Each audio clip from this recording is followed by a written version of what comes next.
이 아침 주시는 말씀은 마태복음 5장 19절 20절 말씀입니다.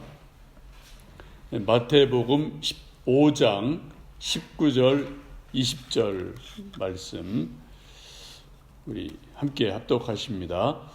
그러므로 누구든지 이 계명 중에 지극히 작은 것 하나라도 버리고 또 그같이 사람을 가르치는 자는 천국에서 지극히 작다 일컬음을 받을 것이며 누구든지 이를 행하며 가르치는 자는 천국에서 크다 일컬음을 받으리라. 내가 너희에게 이르노니 너희 의가 서기관과 바리새인보다 더 낫지 못하면 결코 천국에 들어가지 못하리라. 아멘. 이게 메슬로라는 유명한 심리학자가 있는데, 이 메슬로라는 사람은 사람들의 마음, 심리를 평생 연구하면서 사람들의 마음속에는 욕구, 바람이 있다. 그런 것들이 수십 가지지만은 그걸 5가지로 요약을 하죠. 이렇게 피라미드 같은 형태로 이제 사람의 5가지 욕구를 말하는데, 가장 기본적인 1단계 욕구가 생리적 욕구가 있다. 사람은 잠자고 먹고 배설하고 이런 생리적인 욕구를 충족해야 된다. 두 번째는 안전의 욕구가 있어서 산속에 들판에 사는 것보다는 천막에 살아야 되고, 천막보다는 아파트에 살고 그것도 새콤을 걸어놓고 이렇게 하지 안심이 돼서 살 수 있다. 안전의 욕구가 있다. 세 번째는 애정과 소속의 욕구가 있다. 그래서 가정에서, 회사에서, 학교에서 왕따를 당하면 안 되죠. 그래서 동아리가 있고 친구가 있고 또 교회에서 소속이 돼야 되고, 구역에 순회 소속이 돼야지 소속감을 갖는다. 그래야지 안심을 한다. 그런 마음이 있다는 거죠. 네 번째는 존중의 욕구가 있어서 다른 사람들, 가족들로부터 인정을 받고 참 잘해, 참 훌륭해 라고 인정을 받을 때 살맛이 난다. 존중, 인정받고 싶은 욕구가 있다라고 말합니다.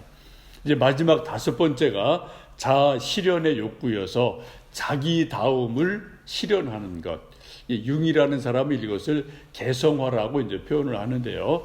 성경적으로 말하면 하나님의 형상대로 지음받은 우리 인간이 하나님의 형상을 다시 회복하는 것, 나다움을 회복할 때 정말 인생이 가장 아름다운 모습으로 살맛이 나는 그런 일들이 일어나게 됩니다.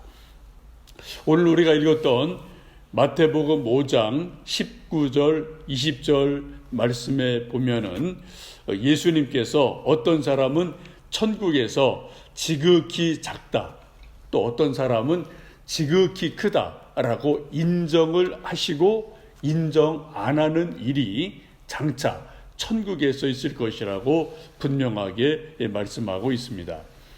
우리가 집에서 부모에게 또 학교에서 친구에게 선생님에게 우리 길동이 참 잘했어요. 또 우리 김 과장 회사에서 부장한테 김 과장 참 일 잘해, 수고했어 라고 인정받으면 살맛이 나요. 힘이 나고 기분이 좋죠. 그런데 학교에서 야 길동아 너는 맨날 말썽만 부리니 공부가 이게 뭐니? 또 김 과장한테 김 과장은 맨날 일이 이래 라고 부장한테 꾸중을 받으면 살맛이 나지를 않게 되죠. 기가 죽게 됩니다. 여러분, 세상에서 선생님 또 별거 아닌 부장한테도 칭찬받느냐 인정받느냐 그렇지 못하느냐에 따라 사람이 살맛이 나고 그렇지 못하기도 합니다. 하물며 만왕의 왕이신 예수님에게 천국에 가서 참 큰 자다, 참 훌륭하다, 지극히 작은 일에 충성했구나 라고 칭찬을 받는 사람이 있고, 또 한쪽의 사람은 참으로 무익하고 불충한 종이구나. 너는 작은 자다 라고 평가받을 때 그 일이 얼마나 크겠습니까? 여러분, 오늘 19절 말씀 다시 한번 읽어보실까요?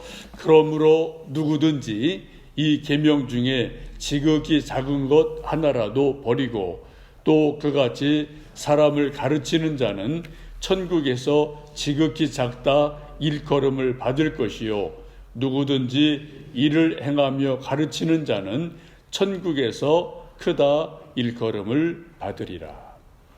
예수님 분명히 말씀하세요. 이후에 구원받은 백성들이 이제 세 가지가 있어요. 구원받지 못하는 백성이 여기서 논외입니다.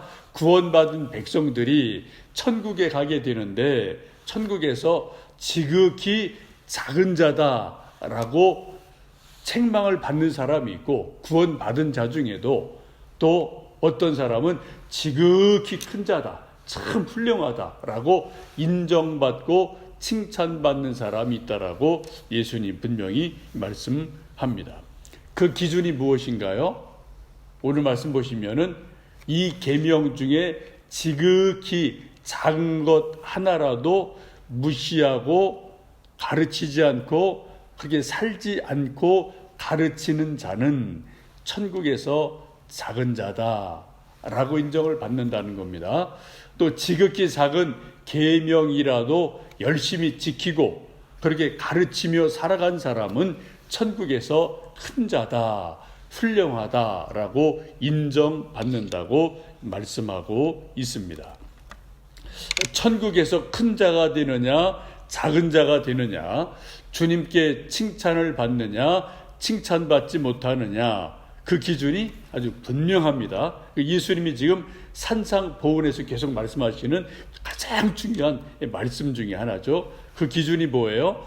계명을 지키고 가르치는 사람이냐 그렇지 않느냐에 따라 있다고 말씀합니다.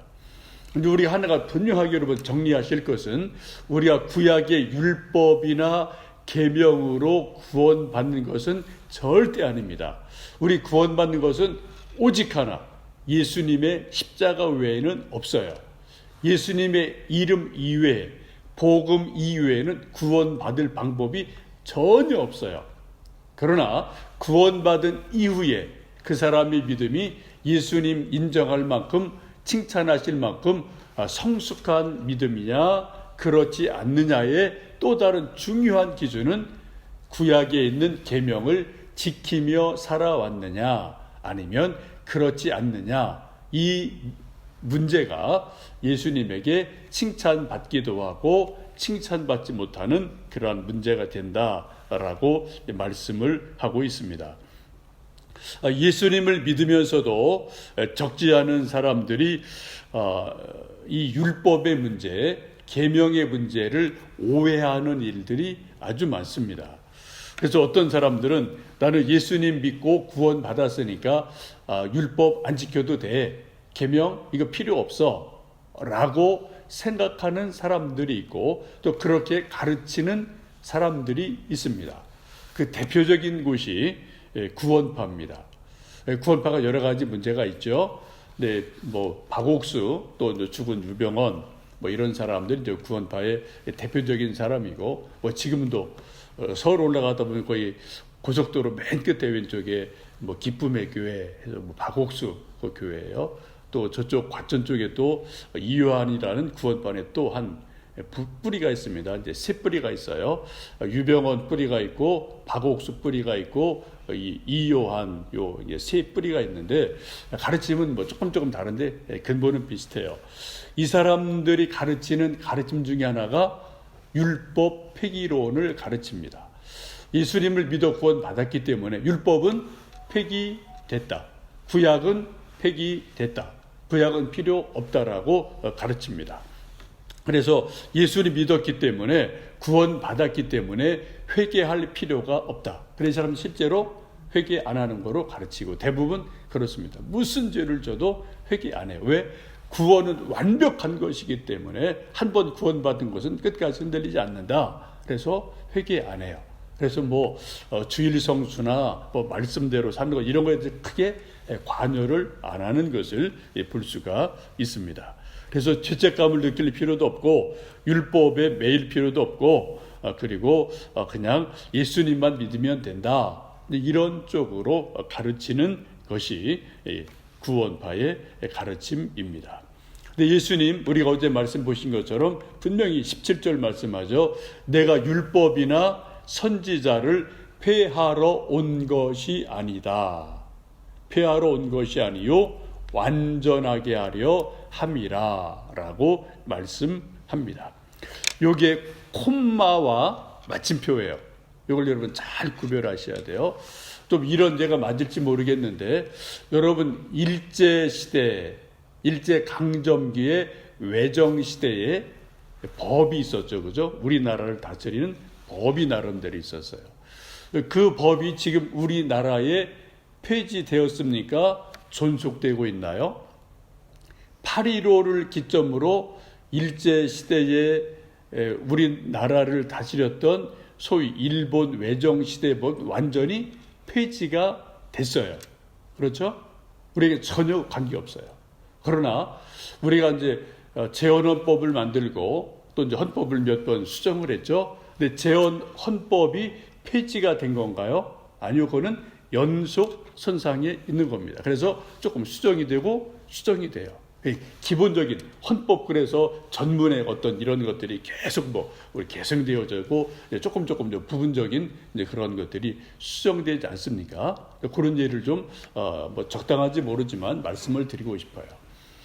구약의 율법이 폐지된 것이 아니라 예수님이 오심으로 이것을 완전하게 하셨다. 이게 중요한 겁니다. 근데 일부 사람들은 그것을 잘못 이해를 해서 구약의 율법과 계명은 폐지됐다라고 생각하거나 가르치는 사람들이 적지 않이 있어요. 여러분 이걸 잘 보셔야 됩니다. 그래서 지금 예수님도 19절에서 말씀하기를 누구든지 그러므로는 위에 있는 말씀을 받는 거죠. 내가 율법이나 선지자를 폐하러 온 것이 아니다. 완전하게 하러 왔다. 그러므로 누구든지 이 계명에 지극히 작은 것 하나라도 지키며 가르치는 사람은 천국에서 큰 자라고 인정받지만 이 계명을 이건 없어도 돼 라고 무시하고 가르치는 자는 그렇게 살지 않는 자는 천국에서 작은 자라 칭함을 받을 것이다 라고 말씀을 하고 있습니다. 20절에 그래서 하시는 말씀이 예수님을 정말로 잘 믿는 사람이라면 바리새인과 서기관보다 더 의로워야 된다. 그들보다 더 나은 삶을 살아야 된다라고 말씀합니다. 서기관과 바리새인들의 문제가 뭔가요? 알맹이는 없는데 껍데기만 있는 거죠. 예수님 믿는 믿음은 없는데 율법만 붙들고 있는 거예요. 근데 우리 예수님 믿는 사람들은 자칫하면은 알맹이는 있고 껍데기는 필요 없어라고 말할 수 있다라는 겁니다. 여러분 알맹이도 필요하고 껍데기도 필요합니다. 내용물도 필요하고 그 내용을 담는 그릇도 필요한 거예요. 그래서 예수님은 예수님의 이름으로 구원받는 것은 분명하지만 그러나 구약에서 주신 하나님의 말씀이 폐기된 것이 아니고 계속해서 우리에게 성화의 가이드라인을 주는 좋은 기능이 나름대로 있다라고 이 말씀을 하고 있습니다. 구약 성경에 제2의 모세라고 불리는 에스라라는 분이 있죠. 에스라 7장 10절에 보시면 에스라가 여호와의 율법을 연구하여 준행하며 율례와 규례를 이스라엘에게 가르치기로 결심하였더라라고 말씀해요. 에스라의 위대함이 바로 여기에 있는 겁니다. 에스라가 하나님 여호와의 율법을 계명을 연구했어요. 열심히 공부했습니다. 두 번째는 준행했어요. 자기가 그렇게 살려고 무지 애를 썼어요. 준행했어요. 세 번째 그렇게 가르쳤어요. 이게 에스라의 위대함이에요. 그래서 제2의 모세라고 말을 합니다. 우리 모두는 이 세상 사는 동안에 100%는 어느 누구도 절대로 없습니다. 저나 여러분이나 예수님 이외에는 성경의 인물도 100% 절대로 없어요. 그럼 우리가 예수님 믿고 계속 기도하고 고민하고 몸부림치는 것은 1%라도 조금 더 믿음이 순전해졌으면 좋겠다. 1%라도 우리 믿음이 조금 더 성숙했으면 좋겠다. 좀 더 성장하고 성화됐으면 좋겠다. 이거는 우리의 고민이고 우리의 기도고 우리 평생 우리가 몸부림치며 살아가야 될 믿음의 자세인 줄로 믿습니다. 오늘도 여러분 하루 하나님 말씀을 읽고 묵상하면서 1%라도 조금 더 성장하고 성숙하고 성화되는 그러한 나의 모습을 기대하면서 그 중요한 것 중에 하나가 뭐라고요? 계명을 무시하지 않고 계명을 하나님의 말씀으로 여기며 계명대로 살아가려고 애를 쓰고 그렇게 가르치는 사람이 천국에서 큰 자다라고 인정하신다는 것을 기억하시면서 오늘도 복음의 능력으로 또 주님 주신 계명의 말씀을 따라서 우리가 또 살아가는 하루하루 되시기를 주님의 이름으로 축복합니다.